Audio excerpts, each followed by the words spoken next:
This week, as we looked at our creation and judgment, we looked at the second paragraph, or our second statement of how God was trying to unite his people back to him, sending prophets and messengers to restore the relationship that was broken from the garden and the separation that was caused by sin. So this week we looked at the prophet of Elisha.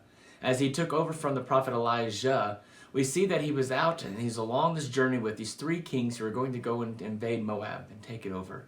And they've had one of those moments where it didn't go according to plan. Now you might have had one of those days where you said, that's not how I planned it.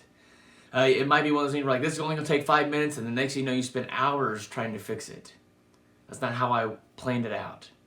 And so here we see these kings, as they're in the desert, they took the different route than normal. It took them 7 days when they thought it was just going to take one. Here they are, they're thirsty, they're tired, they're hot, they're tired of just traveling, and they realize that we are out of water. We're in the wilderness, we're in the desert, there's no water to be found. We need water, we need water. As we looked at last week, the gods of Baal weren't able to deliver water. So now they decided we have to find someone. And so they said, Elijah is with us. And he has the hand of the Lord upon him. And so they go and they find Elisha. And they said, we need your help. And he basically responds the way Christ responds at one moment in the New Testament where he says, what do you want from me? Like, I don't know you. You haven't chosen me yet. You're not a part of me. And we see this ideal thing where God calls us to faithfulness. Elisha tells him to go and dig trenches.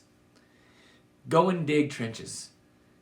They were like, we wanted encouragement, we wanted water, we wanted a miracle.